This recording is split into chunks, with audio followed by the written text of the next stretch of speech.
We have lots to discuss here in today's video, including all kinds of rumors around trade and UFA stuff for the offseason. Today's UFA rumors include a little bit of an update on Mitch Marner and where things are progressing on contract and what teams are involved. On the trade rumor front, we're looking at a lot of teams today, including the New York Rangers, New York Islanders, Boston Bruins, Calgary Flames, Buffalo Sabres, the Ottawa Senators, LA Kings, and a few others as well. We have a bunch of updates on some signings involving some prospects. Big update as well involving Olympic teams being starting to name rosters for the 2026 tournament, as well as the Stanley Cup final. Game 5 was last night, and we're going to recap all the action coming up next.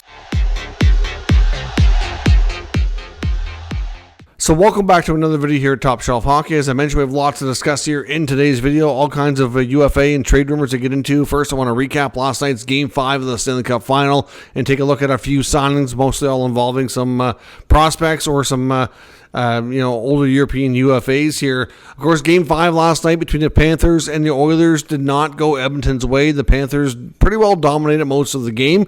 Brad Marchand had a couple of big goals, and the Panthers take a 3-2 series lead. Winning Game 5, of course, in Edmonton last night. The Oilers, like I said, they just never really got to their game. I'm not really sure what was going on with the Oilers. To me, they felt like They were afraid to try to grab middle ice. I don't know if they were afraid of making mistakes. To me, like especially in the first couple of periods, they really were playing to me more so not to lose than they were playing to win. I just looked to me they looked timid, looked afraid of making mistakes. Maybe they're a little tired. I'm not sure if the heavy legs or what have you. I know Chris Dahlblock had made mention of changing Kapanen for Arvidsson to get some fresh legs in there. I mean, Arvidsson didn't really do anything spectacular last night. I wonder if that's a change he might regret now. I mean, Kapanen's maybe not so much on the defensive side or the back check, but like he is, he's got some good speed, good forward check and whatnot. I don't know. They just like the D kept just flipping the puck over and in, and just they really couldn't get their game going at all. The Panthers clogged up the neutral zone. It was a little bit of a boring style, but it's very effective. And that's just how she went. The Panthers just shut them down. They were able to get a couple in the third with McDavid and Perrigan on a score sheet, making it a little bit interesting. And the closest it got, though, was 4-2. At 3-1, we thought, okay, maybe the Oilers have life. But then the Panthers came back, responded not too long after, making it 4-1. The next thing they got it to 4-2 with like 3.5 or so minutes left. But then playing so long with the goalie out, trying to go 6-on-5 and see if they could get it tied. They ended up suffering the empty net goal, and well, the rest is history. Now the Panthers have a 3-2 lead, and they have the extra day off this time for the travel, so they'll do Game 6 in Sunrise coming up on Tuesday. So we'll see where things go. Can the Oilers force Game 7? Who's going to be between the pipes? And who's the favorite for the Conn Smythe at this point? I mean, if the Panthers win the Cup, you got to think there's a pretty good chance he's going to be Brad Marchand, if not Sam Bennett. Those two guys have been scoring most of the goals and making all the majority of the big moments here. We'll have to see. Some interesting choices and decisions ahead for the Edmonton Oilers as they prepare to keep their season alive and see if they can force a Game 7 back in Edmonton. Now, like I said, a bunch of signings today, mostly involving prospect or some older UFAs that have been playing in Europe. The Ottawa Senators announced today they're bringing back Lassie Thompson. Thompson was a former first-round pick of theirs, ended up playing in Europe this past season after choosing to go that route. That was his own doing. Obviously, Thompson, the year before, 2 years back, didn't really have a great camp. I mean, it was expected he might be a player who could take a big step and get more NHL time. I don't think it was expected to make the roster and be a regular all year, but I think they were expecting him to take a bigger step and at least get more games in, be a more regular call-up option, and that wasn't the case. Now their right side D is you could say that the depth is a little bit challenged, so bringing him back it makes sense. I mean, I don't know how much he's going to be able to help because we'll have to wait and see how training camp goes and everything else. But at this rate, there's really not much risk. They still own his rights. He can be a good help for the team in Belleville. Maybe get some NHL games in, we'll see. But Thompson signs a 1-year, 2-way contract. League minimum at the NHL level, $775 and $300K at the AHL level. So bit of a higher AHL salary to bring him back. The Devils have also brought back now he'd be a European UFA, but former NHLer Juho Lammikko. He's now 29 years of age. He gets a 1-year contract, $800,000. It's a one-way deal. Of course, Lammikko previously had NHL stints between time with the Panthers originally, where he was drafted, and then the Canucks back in 21-22 was the last time he's seen any NHL time. The Winnipeg Jets today signed one of their prospects as well. Alphonse Frage was a 2024 second-round pick. He gets the 3-year entry-level contract for the Swedish prospect. The Montreal Canadiens today signed Vincent Rohrer, 3-year contract as well. He previously played with the Zurich Lions in the Swiss League. He was a third-round pick in 2022. And, of course, yesterday we talked about a prospect trade where the Bruins picked up the signing rights of former Arizona Coyote first-rounder Victor Soderstrom. He gets a 1-year, 2-way contract with the Bruins. So he gets signed today, league minimum contract, 1-year, 2-way deal. So he will have an opportunity to make the Bruins roster next year. Now, as I mentioned, a big update on the Olympics. Of course, we know right now there's expected to be 12 teams participating in the Olympic hockey tournament in the 2026 Winter Olympics taking place in Italy, and starting tomorrow at various times throughout the day, all 12 countries are expected to name the first 6 players to their rosters. Same thing happened last year, of course, but it was only for the 4 teams participating in the Four Nations tournament. They announced their original 6, and then from there, the rest of the team was announced in December.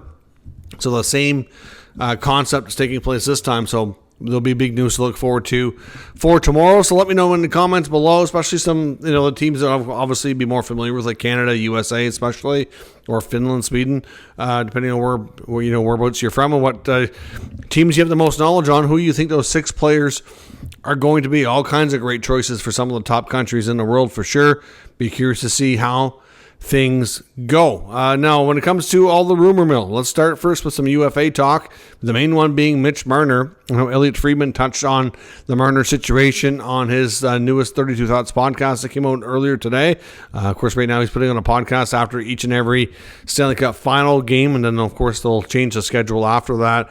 But for right now, he basically confirmed the news that we talked about a few days ago that was posted by Andy Strickland, saying that right now that everybody's expectation is that Marner definitely is not returning to the Leafs, that he's a goner, and that at this point that he and his agent basically refused to negotiate still.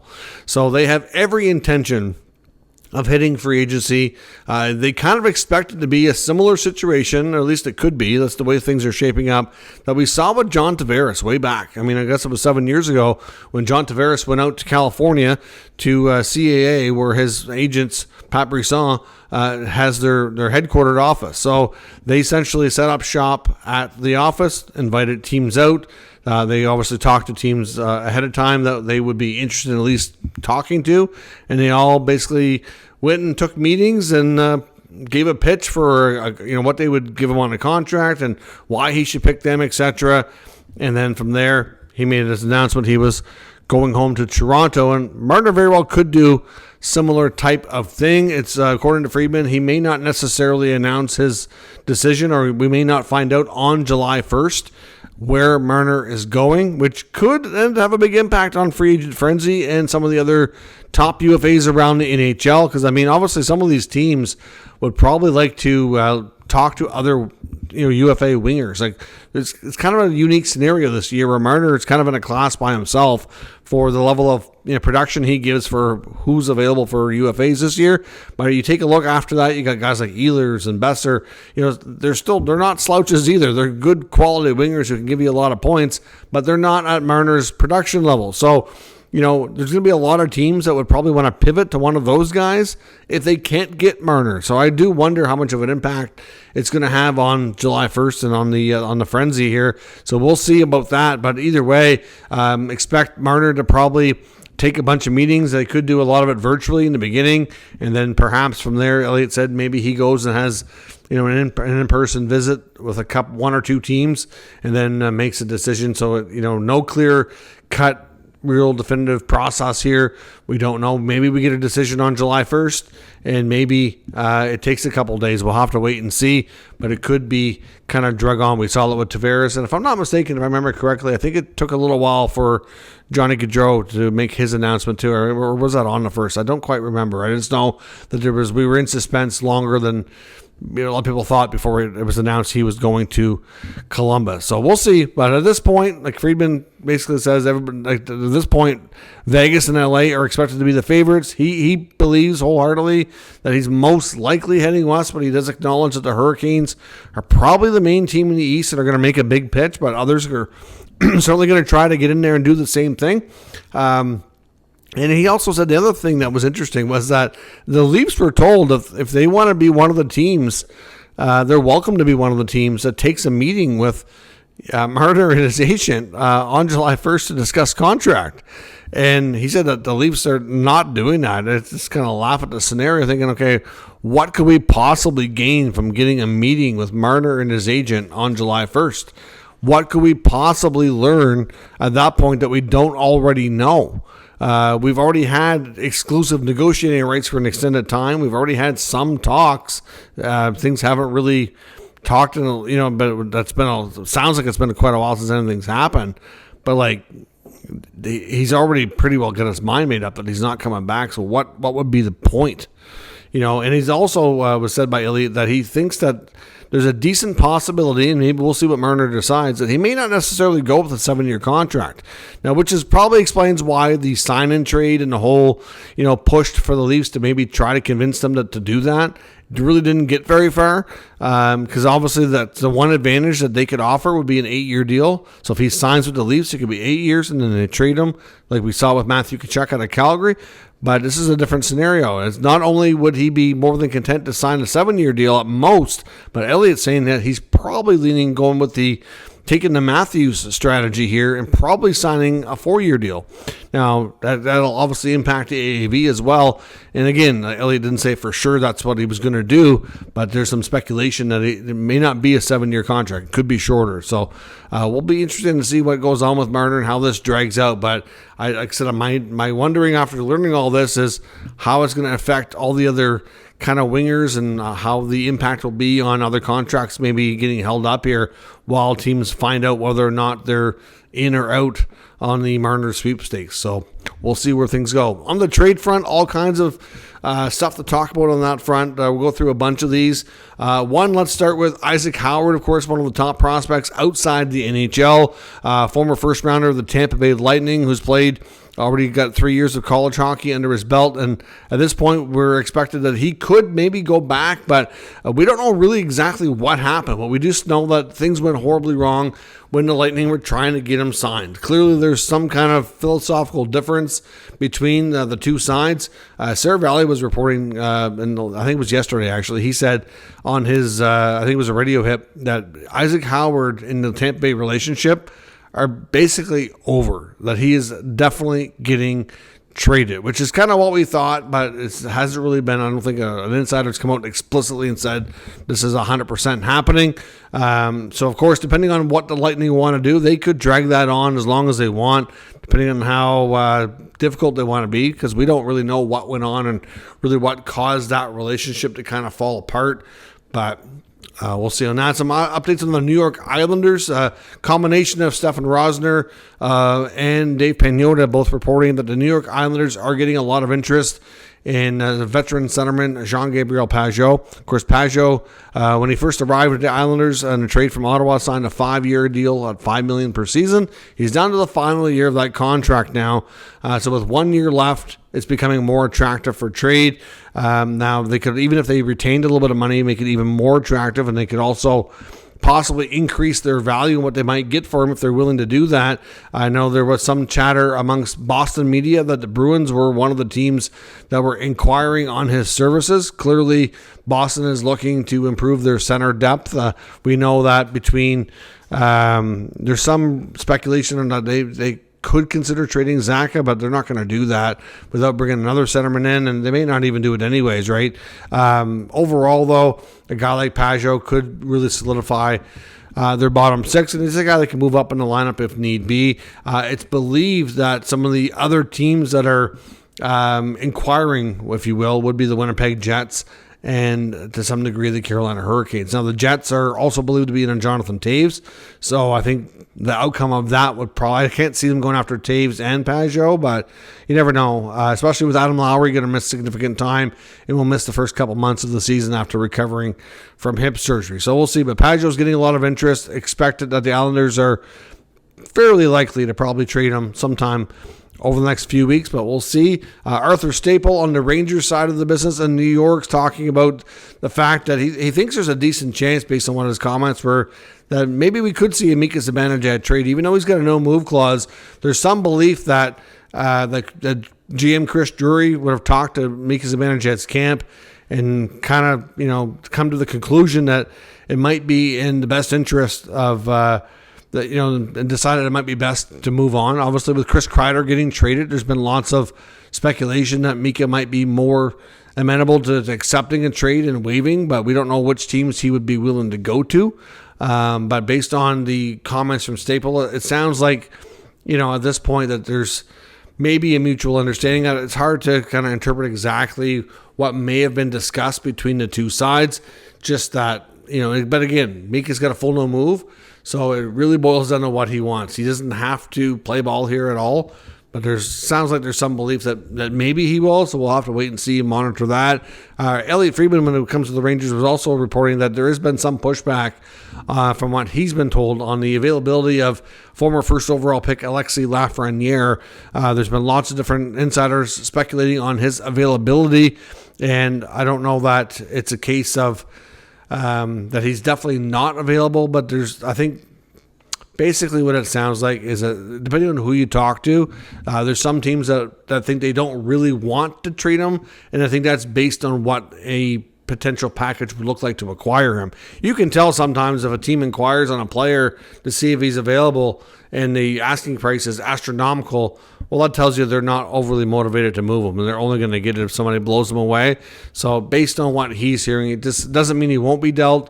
It just sounds like it's a little bit less likely, and it would take a lot to get Chris Drury to pull the trigger on that. Now, another player, though, that's getting a lot of attention, and it seems like the tone has changed, is Sabres forward J.J. Peterka. Now, Elliot Friedman was reporting on this one that up until now, up until the last day or so, even though the Sabres were acknowledging that there's been lots of chatter around Peterka, that they didn't really want to make this move. Like I said before, the belief is all the rumors around Peterka's availability or a desire, you could say, to be traded is coming from his side of the business, not the team. The team really likes Peterka and likes what he brings, and because he's one of their young, bright stars, why would they want to move Peterka? And the answer is they don't really want to do it, and up until now, they've kind of said, we don't really want to do this, so they've kind of resisted. But now he says that the tone is kind of changing, and they're kind of acknowledging, as much as they don't want to do it, that they may have to do it because he obviously needs a contract, and if he's that unhappy that he won't sign, or something like that, that they kind of at a point where they've changed their tone and they're listening now. So they don't want to, but if the player wants out bad enough, they don't really have that much of a choice, and they are listening. So it's increasing the odds of a Peterka trade. As far as teams, we had heard about the Rangers, but there's plenty of teams that are going to want to get their hands on this player if they can. I would suspect most of the rebuilding teams are going to be reaching out, and because he would be a great fit. He's young enough to kind of grow with their teams, and at the same time, I would suspect teams that are, either teams that were playoff teams this year and are looking to build on that. So you're looking at, like your Montreals, your Ottawas, your St. Louis, your Minnesotas, those types of teams that are wild card teams and looking to take it up a step next year. They would be prime teams to look at. And even, when you get other teams that are closer to contending, they want that extra piece. Like, he would make sense for so many teams around the league. There's not going to be a shortage of interest, and I have no doubt that they'll get a big return on it. But we'll have to see where things progress on that front. Dave Pagnotta is reporting about the Pittsburgh Penguins that they're looking to sell off pieces here, that they're probably the one true seller in the NHL, which is kind of going to swing the market here a little bit on asking prices, but really a lot of the other teams that have been sellers and kind of bottoming out are starting to work their way back up. Pittsburgh is one of the few teams that are still kind of trending downwards here and haven't fully bottomed out yet. So teams like the Ducks and the Sharks and the Blackhawks, they don't really have those pieces any longer that they need to sell off. They've already gone through that, and now they're starting to work their way back up. We've seen other, obviously a team like Buffalo is a team in transition. They're kind of a unique situation there, but other teams like Detroit's been kind of stuck, but they're not bottomed out anymore. Ottawa, Montreal, they've moved up. So there's just not as many teams in that predicament. But the Penguins are looking to sell things off. As believe players like Karlsson, Erik Karlsson, Brian Rust, and Rickard Rakell. If your name's not Sidney Crosby or to some degree Chris Letang of Evgeny Malkin, then they're interested to listen. The LA Kings have been linked to Rakell, but we don't know. There's other teams lots of teams have inquired on all these players, but we just don't know exactly who they all are at this point. But it's interesting because we've heard all the rumblings about Penn's ownership, and I know that there was some denial out there that the Penguins were fully for sale from Fenway Group. Then we hear that all these contracts are for sale, basically. And then if you're a baseball fan and you've seen what the Red Sox did today, of course, Fenway Group originated with the Red Sox, and they obviously made a big, shocking blockbuster trade today, trading a major contract.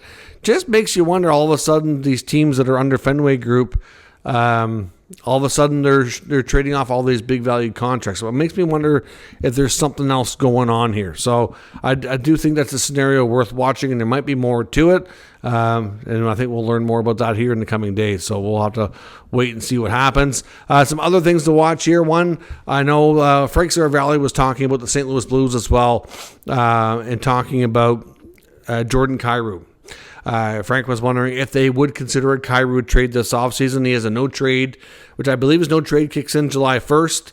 So obviously that's a big role. Basically saying that, the last few years his team has basically been mediocre, if you will. And, Kyrou's it's been kind of it's been looked upon as like Robert Thomas and Jordan Kyrou is kind of like, it's your team now. Obviously Braden Schen's the captain, so obviously he plays a big role there, but ultimately they kind of hand over the reins to the next generation. And so far with with the roster the way it's been with these guys as your leaders, it's kind of, it hasn't been able to get back to its, being a more of a dominant team. So, at this rate, Saravalli is saying that, they maybe need to try to find more of an identity. And if Kyrou hasn't helped after all the time that he's been there to help carve one out, then maybe that he was a player that they would consider moving on from.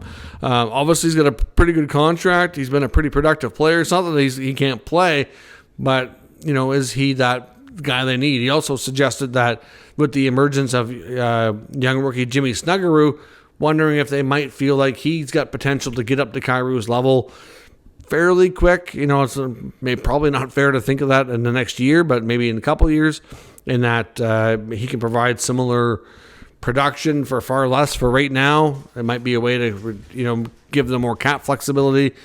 Jordan Kyrou is a guy that I don't think would generate a lot of interest, and maybe there's too much expected of him. There's a lot of these guys around the league that when they're expected to be one of the top couple players on the team and lead them to prominence, that they're not that strong, or that's too much expectation for them. You put them on another team in a smaller role, more of a supporting cast, and all of a sudden they can flourish. Like, look at Phil Kessel, prime example. When he was with the Leafs, and him and Dion and JVR expected to be the guys to take that team to the promised land, and they never got close. And then Phil Kessel goes on to be, a supporting cast member at the Penguins, and then even Vegas, and look what he was able to do. 3-time Cup champion. So, we'll see what happens. But, I'm not saying Kyrou is Phil Kessel, but it could be a similar type of scenario. We'll see. I mean, no guarantee they do it, because obviously it's going to depend on offers. But I think, based on what Frank's saying, I do think to some degree they will at least listen and make that consideration. A few other things from Dave Pagnotta. He did link in his latest trade bait board. There's a couple of things I found interesting. Linking a few players to the Ottawa Senators. One, he has Rasmus Andersson of the Calgary Flames, which we know, I've talked about Andersson a number of times, being a likely trade piece that we see moved here in the next few weeks. 1 year left on his contract with the Flames, under $5 million, right shot D, decent two-way guy. I think he's going to generate a good amount of interest. I think that to some degree he'd like to stay in Calgary, but I don't think it makes sense for them. I also think it makes more sense for them to trade him now than at the deadline, because look how close they came to making the playoffs this year. You don't want to subtract from your team at the deadline if you're going to be able to get in. So why not make the move now, rip the Band-Aid off, and go into the season with a different looking decor. So to me, but the only team he has linked to Anderson so far on his trade bait board is the Senators. Now, we know the Sens want to add some right shot D depth because of the Nick Jensen injury and uncertainty around how long he'll be out, etc. Anderson might be an interesting target there. I don't know that he's the perfect guy, but we'll see what happens with him. Now, because they've also, as I mentioned, I think it was a couple days ago, on Jordan Spence in LA, he also has the Sens linked to Spence as well.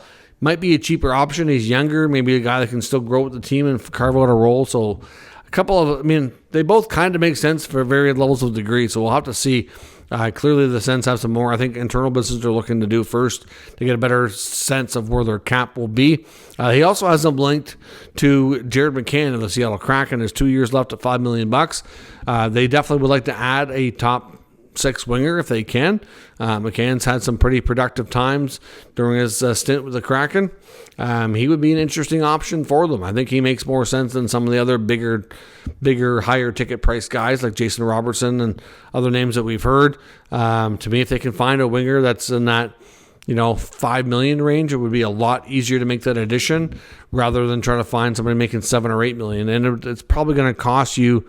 You're more likely to be able to do a trade for the smaller cost and not subtract from your roster, because I think they need to add. They need to improve their depth and add more scoring. They don't really need to subtract one top 6 for another top 6. You're only moderately improving at best in those cases. So we'll see what happens, but it's really interesting that Pagnotta has them linked to so many different guys on his trade bait board. Obviously, I don't suspect them they're going to be going after or be able to close all these deals, but could they add one or two? It's possible, because they are players that do make various levels of success sense for the team. So let me know your thoughts on all of today's news and rumors in the comments. We'll discuss further. If you're new to the channel, make sure you subscribe and stick around. We'll keep you up to date with all the news, rumors, and analysis of all 32 NHL teams. Thanks for watching. I'll catch you next time.